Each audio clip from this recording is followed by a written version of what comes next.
Bonjour mon ami, ma sœur, mon frère en Christ. Bienvenue. Je vous accueille non pas dans une simple vidéo, mais dans un espace sacré, un sanctuaire temporel que nous allons bâtir ensemble autour de la parole éternelle de Dieu. Ce matin, nous ne sommes pas ici par hasard. Vous avez cliqué sur cette vidéo parce que votre esprit aspire à quelque chose de plus, à une réalité plus profonde que celle que vos yeux physiques peuvent voir. C'est un rendez-vous divin, une convocation céleste. Aujourd'hui, nous nous tenons sur le sol sacré du psaume 91, un chapitre qui est une forteresse imprenable pour l'âme croyante. Et nous allons nous agripper à une promesse finale, une conclusion divine qui couronne ce psaume majestueux, celle du verset 16. Je le rassasierai de longs jours et je lui ferai voir mon salut. Sentez le poids de ces mots, je lui ferai voir mon salut. Dieu ne promet pas seulement de nous sauver de manière abstraite, un jour, dans l'éternité. Il promet de nous montrer, de rendre tangible, visible, expérimentable, son salut, sa délivrance, sa victoire, ici et maintenant, dans la trame de nos vies quotidiennes.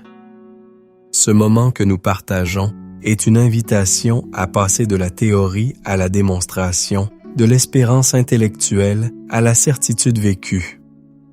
Je vous promets que si vous vous engagez pleinement, si vous ouvrez votre cœur sans réserve jusqu'à la fin de cette session, votre perspective sera transformée. Vous cesserez de fixer les géants qui se dressent devant vous pour commencer à voir le salut de l'Éternel qui se déploie pour vous. Alors, je vous invite à faire une chose. Préparez-vous. Pas seulement physiquement, mais spirituellement. Trouvez un lieu où vous ne serez pas dérangé. Coupez les notifications. Fermez les autres onglets. Prenez une profonde inspiration et décidez que, pour les instants qui suivent, tout votre être est focalisé sur le très haut. Et comme un acte de foi, comme une déclaration prophétique pour votre propre vie, écrivez dans les commentaires « Amen, je suis prêt à voir ton salut ». Que cet acte simple soit le sceau de votre engagement. Bienvenue dans la présence de celui qui rend visible l'invisible. Je sais pourquoi vous êtes ici. Au-delà de la curiosité ou de la routine spirituelle, il y a une soif plus profonde, une douleur silencieuse qui vous a peut-être même réveillé ce matin. C'est le poids de mener des batailles invisibles dans un monde qui ne reconnaît que les victoires visibles. Vous priez, vous criez, vous jeûnez, mais le salut, cette délivrance promise, semble parfois lointain, abstrait, une simple doctrine théologique. Vous l'entendez prêcher, vous le lisez dans les Écritures, mais le voir de vos propres yeux. C'est une autre histoire. Je veux parler à cette partie de vous qui se sent assiégée. Je veux m'adresser à cette âme qui, en secret, se demande « Seigneur, où es-tu? Vois-tu ce que je traverse? » C'est l'angoisse qui vous saisit au réveil, avant même que votre esprit soit pleinement conscient, le nœud dans l'estomac qui vous rappelle la facture impayée, le rendez-vous médical angoissant, le silence dans votre mariage, l'égarement de votre enfant. C'est le sentiment d'être une cible, comme si une force malveillante s'acharnait sur votre santé, vos finances, votre paix intérieure. Vous construisez d'une main et de l'autre, une vague invisible semble tout emporter. Vous connaissez les versets, vous pouvez citer Psaume 91, mais le filet de l'oiseleur semble se resserrer chaque jour davantage sous la forme de collègues toxiques, de fausses accusations ou de cette addiction contre laquelle vous luttez en silence. La peste destructrice prend le visage du découragement, de la dépression, de ce sentiment d'inutilité qui murmure que vos meilleures années sont derrière vous. La terreur de la nuit, C'est cette insomnie où les pires scénarios tournent en boucle dans votre esprit. La flèche qui vole en plein jour, c'est cette mauvaise nouvelle qui arrive par un simple email, ce coup de téléphone qui fait basculer votre monde. Et pendant ce temps, vous faites défiler les réseaux sociaux et vous voyez des versions éditées, filtrées du salut des autres, leur réussite, leurs vacances, leur famille parfaite. Cette comparaison devient un poison, une accusation silencieuse qui vous fait douter de l'amour de Dieu pour vous.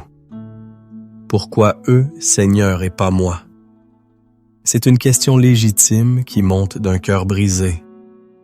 Peut-être que votre douleur vient de blessures anciennes, des paroles prononcées sur vous dans votre enfance qui sont devenues des forteresses dans votre pensée.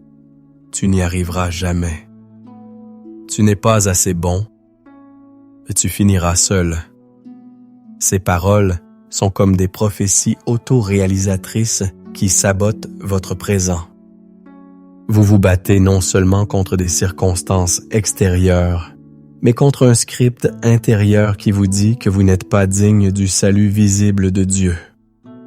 Votre âme est abattue et, comme le psalmiste, vous vous demandez « Pourquoi t'abattu, mon âme, et gémis-tu au-dedans de moi ?» Psaume 42. Vous avez l'impression de porter un fardeau trop lourd, une charge qui vous épuise.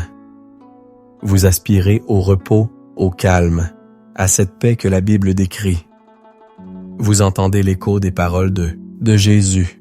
« Venez à moi, vous tous qui êtes fatigués et chargés, et je vous donnerai du repos. » Matthieu 11, 28. Mais vous ne savez plus comment venir, comment déposer ce fardeau. Vous vous sentez comme un navire battu par la tempête, et vous cherchez désespérément le phare. Vous avez besoin de voir le salut, non pas comme un concept, mais comme le rivage. Vous avez besoin de le sentir sous vos pieds, de voir la lumière percer les nuages. Ce n'est pas un manque de foi, c'est un cri d'humanité. C'est l'écho du cri de David, de Job, de Jérémie. C'est un cri que Dieu entend. Je veux que vous sachiez une chose avec une certitude absolue. Dieu voit. Il voit chaque larme. Il connaît le nom de chaque peur. Il a mesuré le poids de chaque fardeau. Il n'est ni distant, ni indifférent. Votre douleur n'invalide pas sa promesse.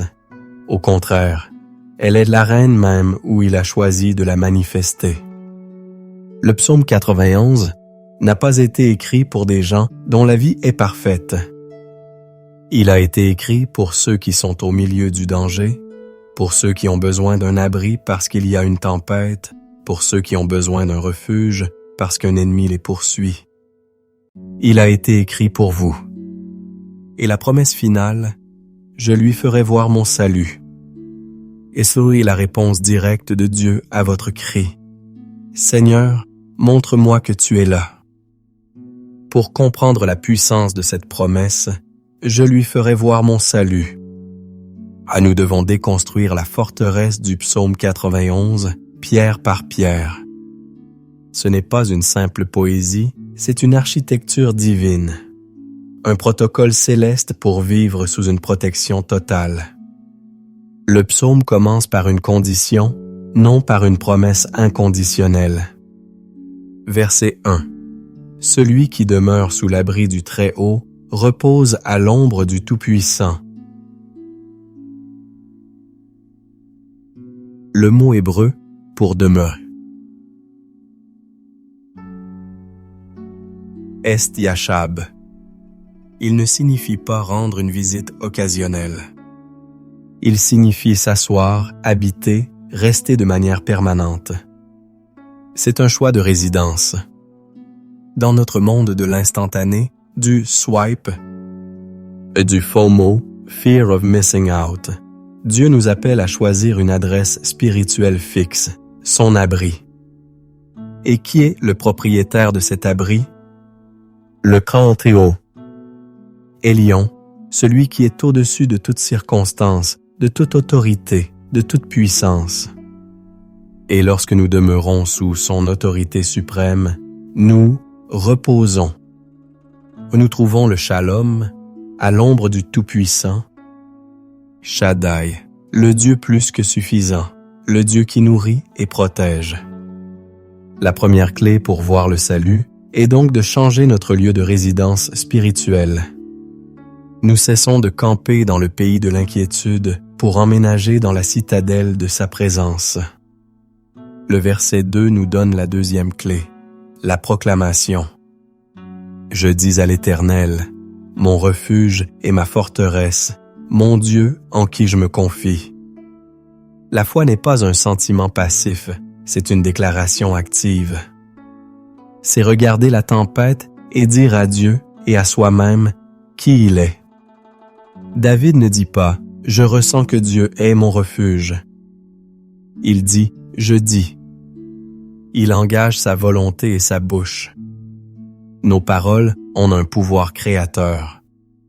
Lorsque nous alignons nos paroles sur la parole de Dieu, nous construisons une réalité spirituelle qui finit par dominer notre réalité physique. C'est seulement après avoir rempli ces deux conditions, demeurer et déclarer, que la cascade de promesses de protection se déverse. Verset 3. Car c'est lui qui te délivre du filet de l'oiseleur, de la peste et de ses ravages. Le filet de l'oiseleur, dans le monde ancien, était un piège invisible, subtil, mortel. Aujourd'hui, ce sont les pièges de la séduction, du mensonge, de la calomnie, des dettes qui vous emprisonnent, des schémas de pensée toxiques qui vous paralysent. La peste, des beurres en hébreu, évoque une destruction rapide et contagieuse. C'est le découragement qui se propage dans une famille, la peur qui contamine une communauté, l'idéologie destructrice qui balaie une génération.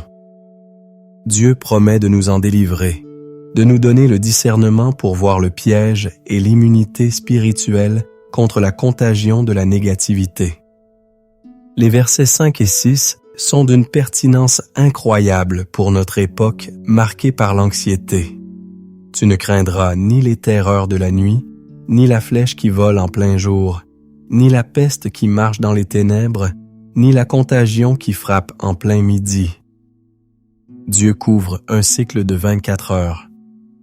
Il nous protège des angoisses nocturnes terreurs de la nuit et des agressions visibles et frontales flèches du jour. Il nous garde des dangers invisibles qui se trament dans le secret peste dans les ténèbres et des catastrophes soudaines et publiques, contagion en plein midi. La protection est totale, holistique. Regardez l'histoire du roi Ézéchias face à l'armée assyrienne, 2 Roi 19. Sennachérib, le roi le plus puissant de l'époque, se tient aux portes de Jérusalem. Il envoie ses messagers pour terroriser le peuple, une véritable flèche en plein jour, une campagne de guerre psychologique. Il dit « Qu'aucun dieu d'aucune nation n'a pu délivrer son peuple de ma main. Comment votre Dieu le pourrait-il? » C'est la voix de l'ennemi qui cherche à minimiser Dieu et à maximiser le problème. Qu'a fait Ézéchias? Il a pris la lettre de menace, il est monté à la maison de l'Éternel et l'a déployée devant Dieu. Il a dit, « Éternel, vois par toi-même. » Il a choisi de demeurer dans la présence de Dieu et de déclarer sa souveraineté. La réponse de Dieu a été une délivrance visible. L'ange de l'Éternel a frappé 145 000 soldats assyriens en une nuit. C'était un salut que tout le monde pouvait voir. Les versets 9 à 13 nous révèlent la raison de cette protection extraordinaire. Car tu as dit, l'Éternel est mon refuge. Et t'es né de mon refuge. Et tu as fait du très haut ta demeure. C'est la répétition de la condition initiale. Parce que nous avons fait ce choix, alors, aucun malheur ne t'arrivera, aucun fléau n'approchera de ta tente. car il ordonnera à ses anges de te garder dans toutes tes voies. L'intervention angélique n'est pas un mythe. C'est une réalité ministérielle. Dieu déploie ses forces spéciales célestes pour nous protéger.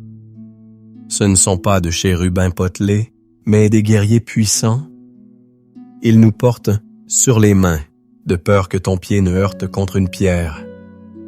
Cela ne signifie pas une vie sans aucune difficulté, mais une protection contre les chutes fatales, les accidents qui pourraient stopper notre destinée. Et puis vient le sommet de l'autorité, tu marcheras sur le lion et sur l'aspic, tu fouleras le lionceau et le dragon. Le lion représente la puissance qui attaque de front, qui rugit pour intimider. L'aspic, le serpent, représente le danger caché, la tromperie, le venin. Dieu nous donne l'autorité de triompher sur les deux types et d'attaques démoniaques, celles qui sont ouvertes et celles qui sont subtiles. Pensez à Joseph. Vendu par ses frères filet de l'oiseleur, faussement accusé par la femme de Potiphar flèche en plein jour, oublié en prison terreur de la nuit. Pourtant, parce qu'il a choisi de demeurer en Dieu, aucune de ses épreuves n'a pu le détruire. Dieu l'a protégé, l'a promu, et lui a fait voir un salut si spectaculaire qu'il a sauvé des nations entières. Finalement, Dieu lui-même prend la parole au verset 14 à 16. C'est le point culminant. Il révèle sa motivation et sa promesse finale. Puisqu'il m'aime, je le délivrerai, je le protégerai, puisqu'il connaît mon nom. La base de tout, c'est l'amour, une relation intime. La protection n'est pas une transaction mécanique, c'est la conséquence d'une connexion d'amour. Connaître son nom, ce n'est pas juste connaître le mot Yahvé. Il sait connaître son caractère, sa nature, sa fidélité. Il m'invoquera et je lui répondrai. Je serai avec lui dans la détresse. C'est l'une des promesses les plus puissantes de toute la Bible. Dieu ne promet pas une absence de détresse, mais sa présence garantit milieu de la détresse. Comme pour les 3 jeunes Hébreux dans la fournaise ardente. Le salut n'a pas été de les empêcher d'entrer dans le feu, mais d'être avec eux. Dans le feu, si bien qu'ils en sont sortis, sans même l'odeur de la fumée. Et enfin, le couronnement, verset 16. Je le rassasierai de longs jours, et je lui ferai voir mon salut. Le mot hébreu pour salut est Yeshua. C'est la racine même du nom de Jésus, Yeshua. Ce mot ne signifie pas seulement le salut éternel. Il englobe la délivrance, la sécurité, la prospérité, la guérison, la victoire, le bien-être. C'est un salut total, esprit, âme et corps. Et Dieu dit, je lui ferai voir. Il rendra cette délivrance, cette guérison, cette victoire observable, manifeste, indéniable. Il ne le fera pas seulement pour vous, mais aussi pour que ceux qui vous entourent voient et témoignent que votre Dieu est vivant. C'est la promesse d'une vie qui n'est pas simplement une survie, mais une démonstration de la bonté et de la puissance de Dieu. Voilà la théologie sur laquelle nous nous tenons ce matin. Une théologie de résidence, de proclamation et de démonstration visible. Maintenant que notre intelligence a été éclairée par la profondeur de cette parole, nous devons préparer notre cœur à la recevoir non plus comme une information, mais comme une impartation. L'écoute intellectuelle est terminée. Le temps de la réception spirituelle commence. Pour que la prière soit efficace, elle doit jaillir d'un cœur purifié et aligné. Je vais vous guider à travers 3 étapes, simples mais cruciales, pour préparer le terrain de votre cœur. Premièrement, la repentance. Nous devons humblement reconnaître devant Dieu toutes les fois où nous avons cherché refuge ailleurs qu'en lui. Repentons-nous d'avoir habité dans la peur plutôt que dans sa présence. Repentons-nous d'avoir fait confiance à nos propres forces, à notre intelligence, à notre compte en banque, plus qu'au Tout-Puissant. Repentons-nous des paroles de doute et de négativité que nous avons prononcées sur notre propre vie, contredisant ses promesses. La Bible dit: « Si nous confessons nos péchés, il est fidèle et juste pour nous les pardonner et pour nous purifier de toute iniquité. » Om Janasnoy. Prenez un instant et murmurez-lui simplement: « Père, pardonne-moi d'avoir douté de ta protection. Pardonne-moi d'avoir cherché la sécurité ailleurs qu'en toi. » Deuxièmement, le pardon. Il est impossible de recevoir la protection divine tout en gardant dans notre cœur des prisons de ressentiment. Le filet de l'oiseleur est souvent tendu par des personnes. La flèche en plein jour est souvent décochée par une bouche malveillante. Si nous gardons de l'amertume envers ceux qui nous ont blessés, nous restons liés à eux et à leur offense. Jésus a été très clair. Si vous ne pardonnez pas aux hommes, votre Père ne vous pardonnera pas non plus vos offenses. Matthieu 6,15. Pardonner n'est pas excuser leur acte, c'est vous libérer de son poids. Prenez la décision maintenant, par un acte de votre volonté, de pardonner à quiconque vous a fait du mal. Dites-le à voix haute: « Seigneur, au nom de Jésus, je choisis de pardonner à nom de la personne ou situation. Je les remets entre tes mains et je me libère du poids de l'amertume. » Troisièmement, la consécration. Il s'agit de rendre à Dieu les clés de chaque domaine de votre vie. Vous ne pouvez pas protéger ce que vous ne lui avez pas soumis. Présentez-lui votre corps comme un temple. Consacrez-lui votre esprit et vos pensées. Donnez-lui vos finances, votre famille, votre carrière, votre avenir. Imaginez que vous placez chacun de ces domaines sur l'autel en disant: « Seigneur, ceci t'appartient. Je ne suis que le gérant. C'est à toi de le protéger. » C'est un acte de reddition totale qui active la protection totale. Le cœur est maintenant prêt. Le sol a été labouré. Nous sommes prêts à entrer dans le lieu très saint de la prière, non plus comme des mendiants, mais comme des enfants légitimes venant réclamer l'héritage promis dans le psaume 91. Prions ensemble. Laissez ces paroles devenir les vôtres. Répétez-les à voix haute si vous le pouvez, ou dans votre cœur avec une foi intense. Ô Éternel, mon Dieu, je me présente devant ton trône de grâce ce matin, non pas en me basant sur mes propres mérites, mais par le sang précieux de l'agneau, Jésus-Christ. Je viens pour adorer celui qui est, qui était et qui vient. Tu es Élion, le Dieu très haut. Tu sièges au-dessus des cieux, au-dessus des principautés et des puissances, au-dessus de chaque problème et de chaque circonstance qui me semble être une montagne. Aucune situation n'est trop haute pour toi. Aucune autorité terrestre ne peut défier ton autorité suprême. Je me courbe devant ta majesté.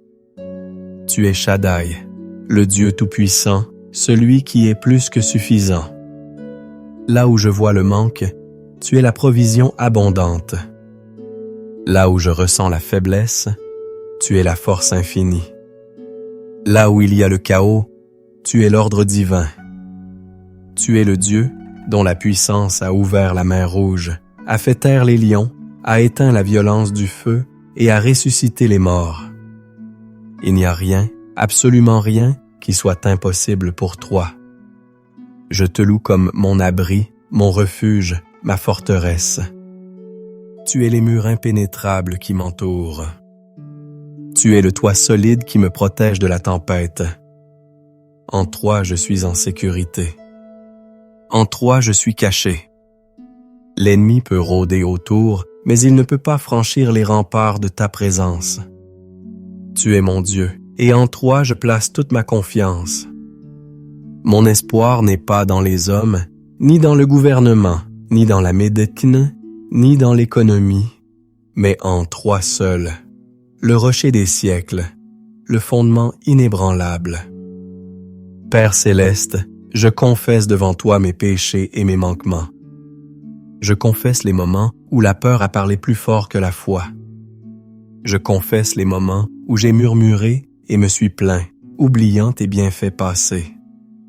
Je confesse que j'ai souvent essayé de combattre mes batailles avec mes propres forces, m'épuisant en vain. Pardonne-moi, Seigneur. Lave-moi dans le sang de Jésus et purifie-moi de toute iniquité. Je dépose maintenant à tes pieds chaque fardeau qui pèse sur mon cœur. Je te remets cette anxiété qui me vole mon sommeil et ma paix. Je la place sur l'autel. Je te remets cette situation financière qui semble sans issue. Je la place sur l'autel. Je te remets cette relation brisée, cette douleur familiale. Je la place sur l'autel. Je te remets ce diagnostic médical, ce corps qui souffre. Je le place sur l'autel.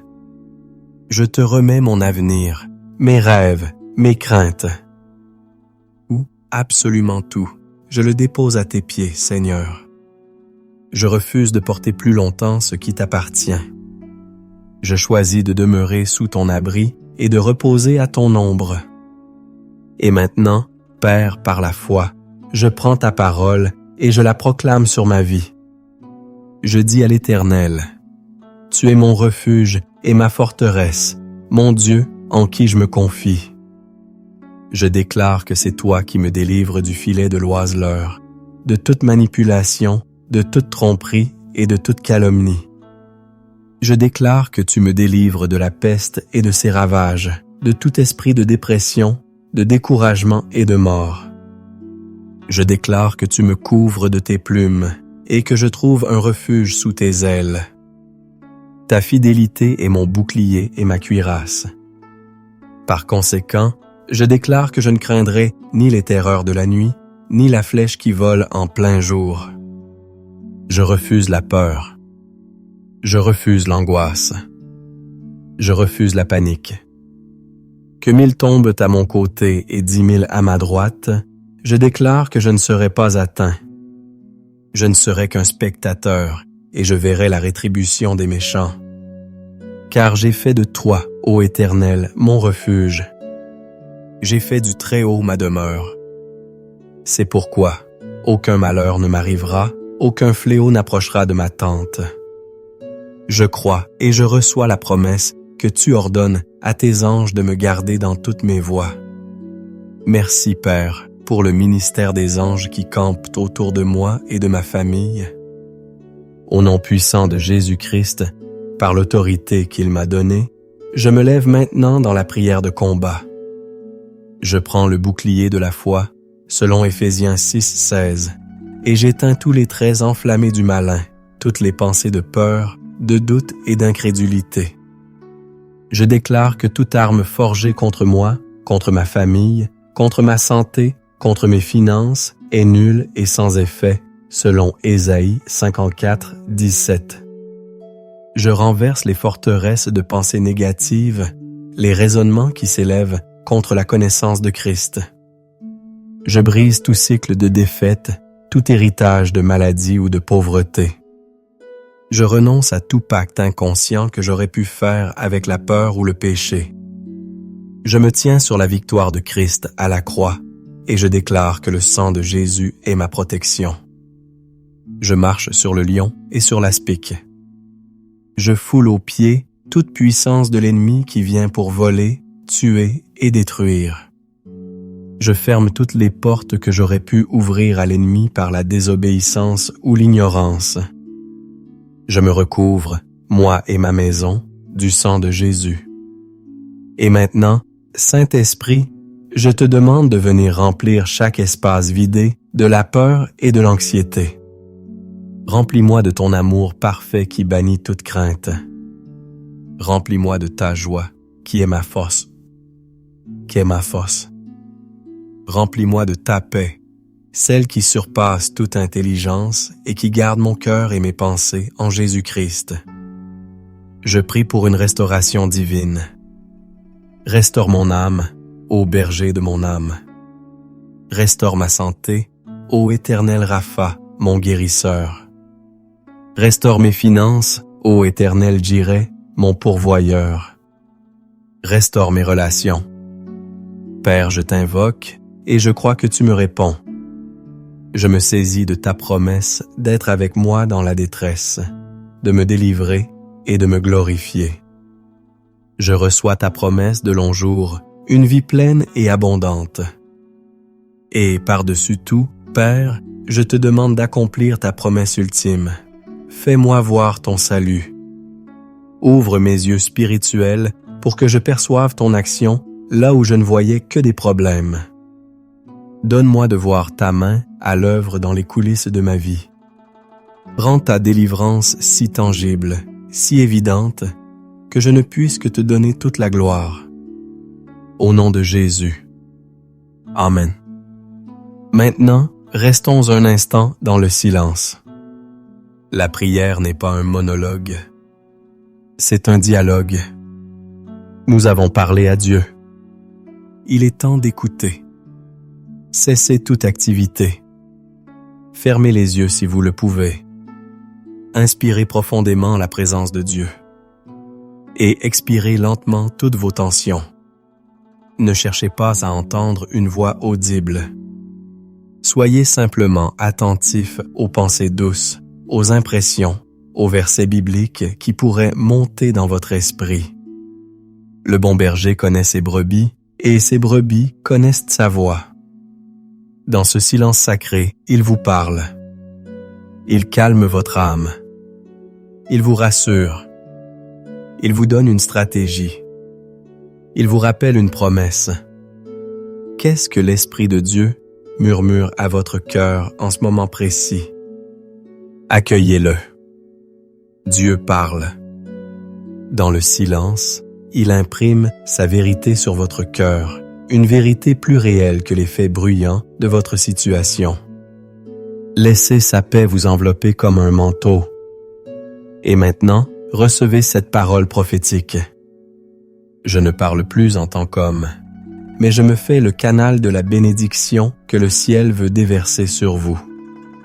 Je passe du nous au tu. Sur ta vie spirituelle, je déclare que tu n'es plus une brebis errante, mais que tu entends clairement la voix de ton berger et il t'appelle par ton nom. Tu ne suivras plus la voie de l'étranger, mais tu marcheras dans l'intimité et la direction divine, comme Jean 10, 27 le promet. Sur ta santé, je déclare que ton corps est le temple du Saint-Esprit. Par les meurtrissures de Jésus, je libère la puissance de guérison sur toi, de la couronne de ta tête à la plante de tes pieds.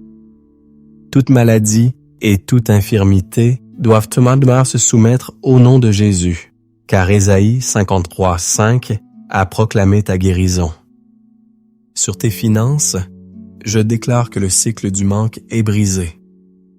Je prophétise que l'Éternel, ton Dieu, ouvre pour toi son bon trésor, le ciel, pour envoyer la pluie sur ton pays en sa saison et pour bénir tout le travail de tes mains. Tu prêteras à beaucoup de nations et tu n'emprunteras point, selon Deutéronome 28, 12, 13. Sur ta famille et tes relations, je déclare que tes enfants sont des disciples de l'Éternel et que grande est la paix de tes enfants. La sagesse divine et l'amour inconditionnel gouvernent ta maison. Les murs de division s'effondrent et l'unité est restaurée, comme le promet Ésaïe 54, 13. Sur ta destinée et ton appel, je déclare que tu es l'ouvrage de Dieu, créé en Jésus-Christ pour de bonnes œuvres qu'il a préparées d'avance afin que tu les pratiques. La confusion se dissipe et tu marches avec clarté et audace dans le but pour lequel tu as été créé, selon Éphésiens 2:10. Sur ta protection quotidienne, je déclare que l'Éternel garde ton départ et ton arrivée, dès maintenant et à jamais. tu es gardé de tout mal. L'Éternel garde ton âme. Aucun accident, aucun incident, aucune attaque surprise ne prévaudra contre toi, comme le certifie le psaume 121:8. Sur ta joie et ta paix intérieure, je déclare que le Dieu d'espérance te remplit de toute joie et de toute paix dans la foi, pour que tu abondes en espérance par la puissance du Saint-Esprit. La dépression et l'anxiété te quittent et sont remplacées par une joie et une paix surnaturelle, selon Romains 15:13. Et maintenant, reçois la bénédiction sacerdotale de Dieu sur ta vie. Que l'Éternel te bénisse et te garde. Que l'Éternel fasse luire sa face sur toi et t'accorde sa grâce. Que l'Éternel tourne sa face vers toi et te donne la paix. Au nom du Père, du Fils et du Saint-Esprit. Amen et Amen. Mon ami, mon frère, ma sœur, nous arrivons à la fin de notre temps ensemble, mais ce n'est que le début d'une nouvelle marche pour vous. Ne laissez pas ce moment n'être qu'une simple émotion passagère. Le salut visible que Dieu vous promet est une réalité qui se cultive jour après jour. Vous avez été équipés, remplis et bénis. Maintenant, vous devez marcher dans cette vérité. Souvenez-vous de la promesse centrale. Je lui ferai voir mon salut. Attendez-vous à le voir. Ouvrez les yeux de la foi chaque matin en cherchant les preuves de sa fidélité. Elles sont partout, des plus petites aux plus grandes. Je veux vous lancer un défi. Faites de cette prière, basée sur le psaume 91, votre prière matinale pendant les 7 prochains jours. Revenez à cette vidéo chaque matin.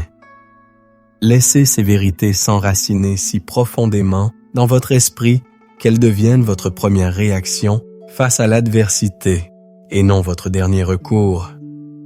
La foi vient de ce qu'on entend, et la constance dans l'écoute de la parole bâtit une foi inébranlable.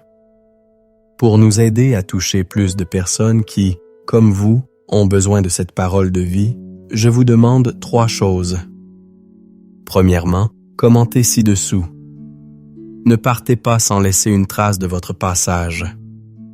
Partagez une phrase du psaume 91 ou de cette prière qui a particulièrement résonné en vous. Votre témoignage peut être la bouée de sauvetage pour quelqu'un d'autre. Deuxièmement, si cette prière vous a béni, aimez cette vidéo et partagez-la avec au moins une personne que vous savez être dans le combat. Soyez le messager d'espoir que Dieu veut utiliser aujourd'hui. Enfin, si ce n'est pas déjà fait, abonnez-vous à notre chaîne et activez la cloche pour ne manquer aucun de nos futurs moments de prière et d'enseignement. Nous sommes une communauté qui grandit ensemble dans la foi. Continuez votre temps avec Dieu en explorant notre playlist de prières matinales ou notre étude approfondie sur la victoire spirituelle. Que la grâce et la paix de Dieu vous accompagnent tout au long de cette journée. Soyez bénis, soyez fortifiés et marchez dans la pleine manifestation du salut visible de Dieu. Amen.